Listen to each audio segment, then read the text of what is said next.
හයි යාළුවනේ. අදත් මහන වීඩියෝ එකකින් ආවේ තොප්පි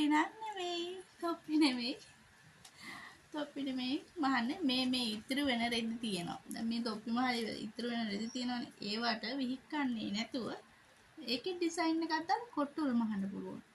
මම ඒක තමයි අද කියලා දෙන්න ආවේ. වෙන දවසක තොප්පි මහන විදි කියලා දෙන්න. ලස්සන තොප්පි බබාලට ඒක මං කියලා දෙන්නම්. චුට්ටක් ඉන්න ඒකට අපි අද බලමු කොට්ටුවල මහන විදි. යා එන්න. මේ විදිහට කොටුවට රෙදි කෑලි ටික කපා ගන්නවා. මම සුදු පාටයි නිල් පාටනුයි තමයි මේ කොටුවට කපා ගන්න. සුදු පාටකට නිල් පාටක මදි. ඒ හින්දා නිල් පාටක මම පුට්ටු කරලා අර ගන්නට හදා ගන්නවා.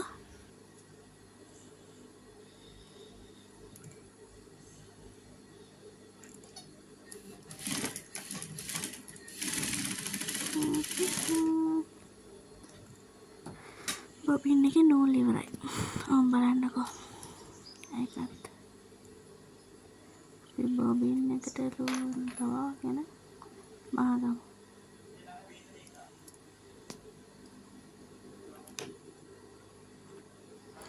එහෙනම් අපි මල්ලිගේ චකචකේ කියවන ඉවරයක් නේ. අපි මල්ලි ගේම් ගහනවා. ලයිව් එකක් දාගෙන ඉතින් කියවනවා. මෙන්න මේ විදිහට මහගන්න.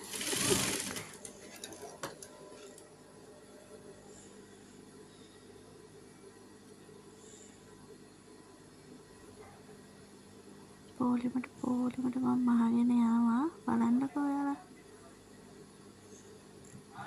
ඔක්කොම එකට මහගත්තාම දෙයක්. නූල කපන්න නැතුව දිගටම මහගෙන යන්න ඕන. ඒතකොට නූල පයින්නේ නැහැ.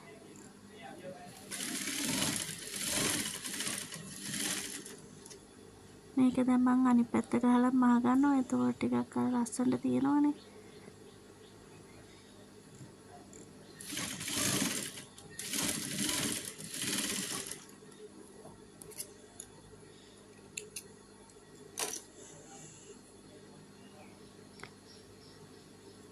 ඔන්න ඕකේ මැද්දෙන් මම දැන් මේ මහපු කොටසට ආය නූලක් යවනවා. එතකොට ලස්සනයි. ඔයාලා හොඳ පිට දාලා මහ ගන්න. මම සාමාන්‍යයෙන් එහෙම අනිත් පැත්ත තමයි දැන් බොබින් එකට දැම්ම නිල් පාට නූලනේ. එතකොට දැන් අනිත් පැත්ත මහපුවාම ඒක ගන්නට පේන්නේ නැහැ නූල. අර මහපු එක. මුලින් මම දාලා තියෙන නිල් පාට නූල.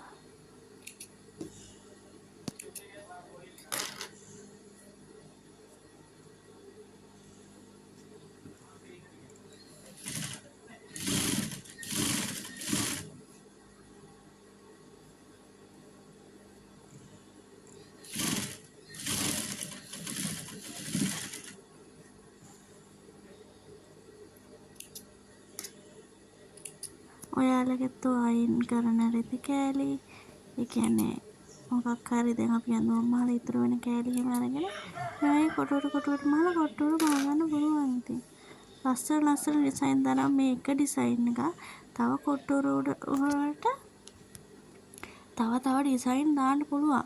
මේ කොටු එකනේ තව කාතිර එක ඒවා දාන්න මම තව ඒ වගේ ඒවා තව ගියනම් අද කොටුවට එක බලමුකෝ. දැන් මම මේ කරන්නේ මේ සුදු පාට රෙදි කෑල්ල තියලා හරිද? ඒක මහනවා. ඒ දෙක එකතු කරනවා. ඊට පස්සේ තමයි ඩිසයින් එක ගන්න පුළුවන්.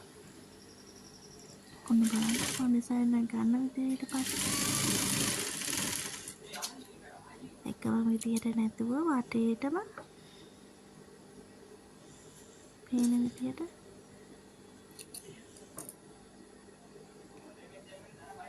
දැක්ක දෙක දිග අරපුවාම එහෙම දිග ඇරලා එහෙම උඩින් නූලක් යන්න ඕනේ. එතකොට ලස්සනයි. දැන් මේක මම හොඳ පිට හරවලා මහන්නේ උඩ නූල සුදු පාට නිසා. දැන් ඒක සුදු පාටින්නේ උඩින් යන්නේ සුදු පාට රෙද්දට. එතකොට නූල පේන්නේ නෑ.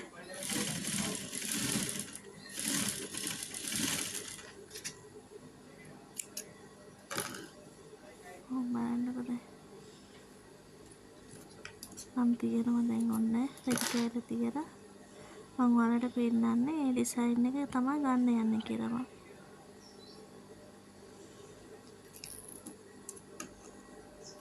වැඩි කෑලි ඉතින් කපා ගන්න.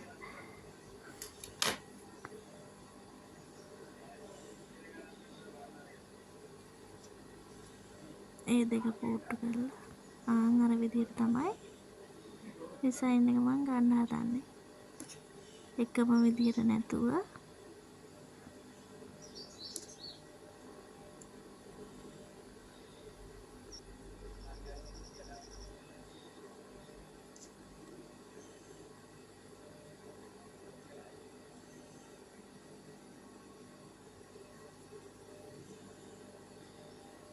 දන්නවද යාළුවනේ දැන් වෙලාව කීයද කියලා මම මේ දෙදමාන ටයිම් එක හරියද? හරියටම 11:45. කොහොමද දන්නේ ඒක මහානගර පස්සේ 12 විතර වෙයි ඉතින්. බලන්නකො ඉතින්.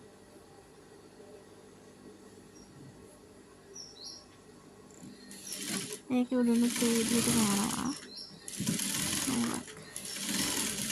ඔය විදිහට කොට්ට උරේ සයිස් එකට ඔක මහගන්න ඕනේ. තව වාටියක් යන්න ඕනේ. ඒ කියන්නේ තව රෙදි කැල්ලක් දෙපැත්තට ඕනේ ඔගේ. ඔයාලට ඒ විදිහට මහලා බලන්න ඇත්තටම ලස්සනයි. එක එක ඩිසයින් දාන්න පුළුවන් රෙදි කැල්ල ගෙනල්ලා අලුතෙන්.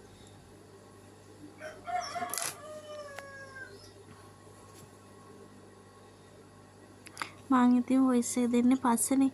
අපේ කුකුලා කෑ ගහන එකමයි වැඩි. හරිද? වැඩි හිතන්න බෑ. ඒ කුකුලා හැම වෙලේම ওই විදිහට කෑ ගහනවා.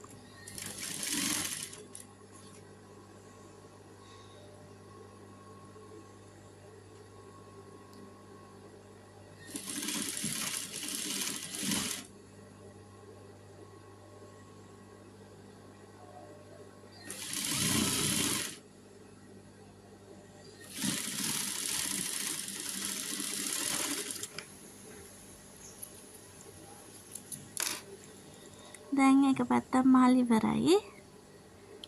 මේක තමයි ඩිසයින් එක බලන්නකො. ලස්සනයි නේද? දැන් මොකේ අනිත් පැත්තට ගන්න මම රෙදි කෑල්ල සුදුම තමයි. මේක එක පැත්තකට විතරයි මම ගන්නෙ මේ විදිහට. අනිත් පැත්තට ගන්නවා සම්පූර්ණම සුදු. ඒක ලස්සනයි.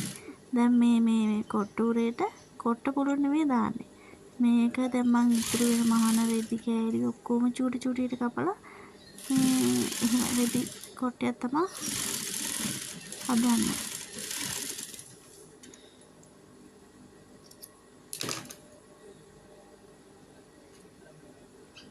රෙදි කෑලි తీරලා චූටි චූටියට කපා ගන්නවා. ගොඩක් චූටියටම.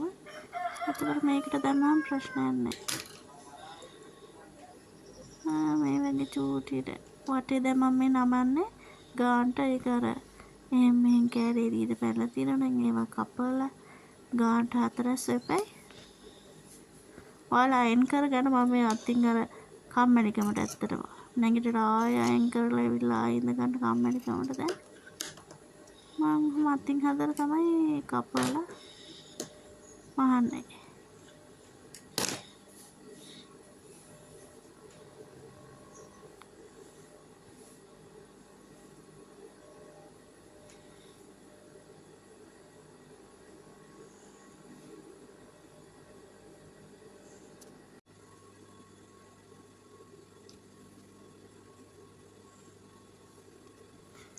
අපි සුදුරු පාට රෙදි කෑලි ටික ඔක්කොම ටට්ටක් ගාලා මහගමු. හොඳයි.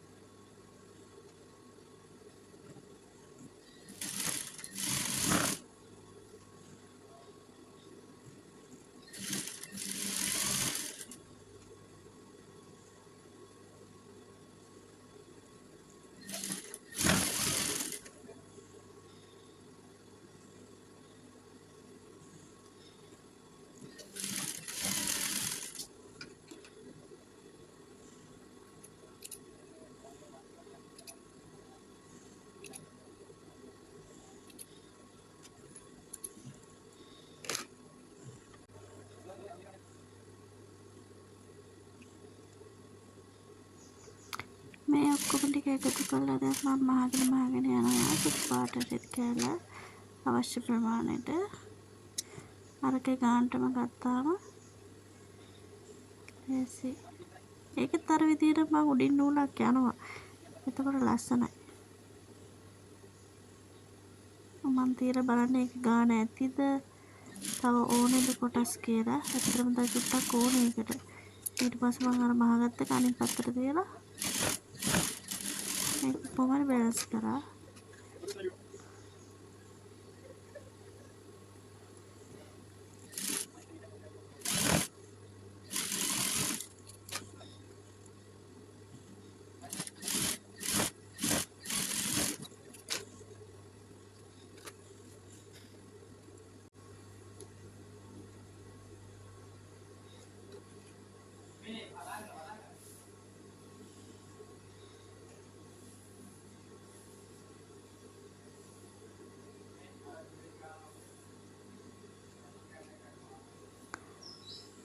මෙහෙම සුදු පාට රෙදි කෑල්ලක් මහගෙන ඉවරයි මම දැන් තියෙන්නේ 3 කොනම මහගන්න එකතු කරලා දැන් වටේම මම මහගන්නවා බලන්නකෝ.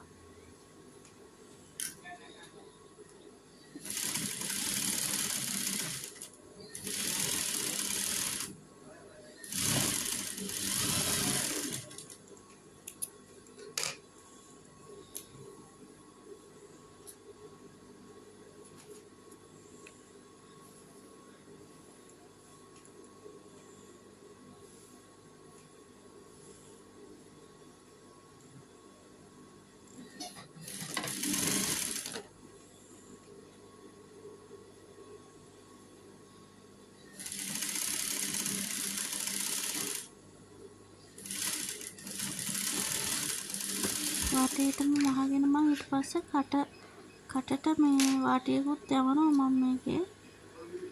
මම ලස්සට දැන් මහගෙන තියන්නේ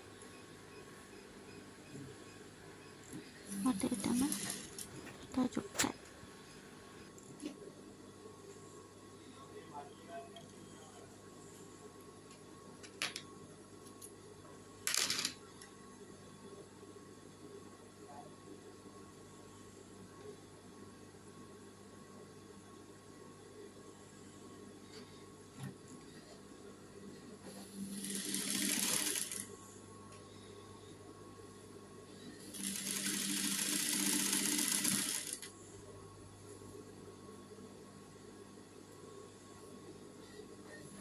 ඇදලා කරලා හිමීට ඒක හිමීට මහගන්න ඕනේ.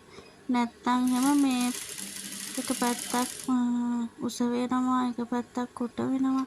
එහෙම වෙනවනේ.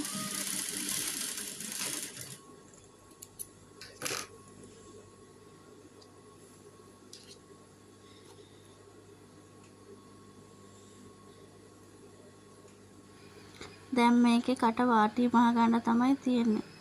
මේක හිමීට කට වාටිය ලස්සනට මහගන්න ඕනේ.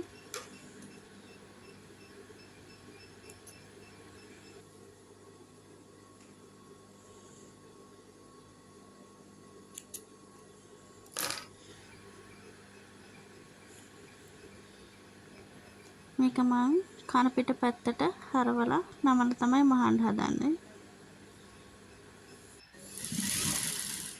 මේ විදිහට දෙපාරක් නමලා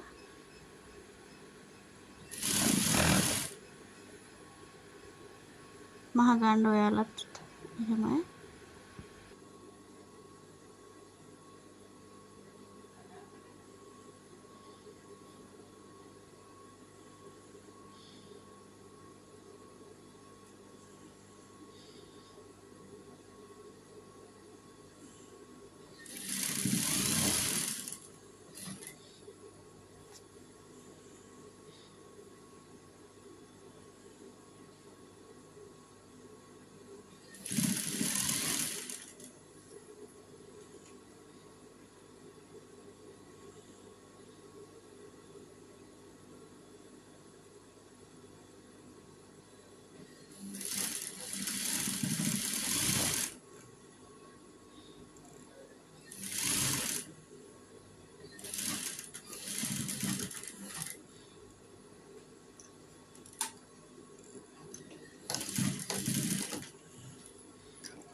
මම මහගෙන ඉවරයි ඒකත්.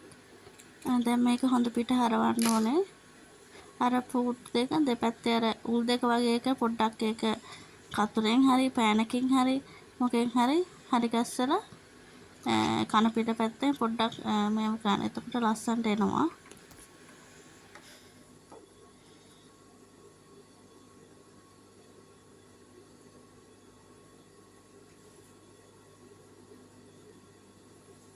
මේ බලන්නකො දැන් හොඳ පිට හැරවුවාම තියෙන ලස්සන බලන්න. අර පැත්තට සුදු දැම්ම හින්දා ඒක ලස්සනටම තියෙනවා. එහෙම ඔයාලත් පාන්න ගලපලා ඔය අයින් කරන රෙදි කපන ඒවා එහෙම හරි ගස්සන්න පුළුවන්. ලස්සන රෙදි ගනනලා හරියම කොට්ටවල මහන්න පුළුවන් ඉතින් ඇත්තටම.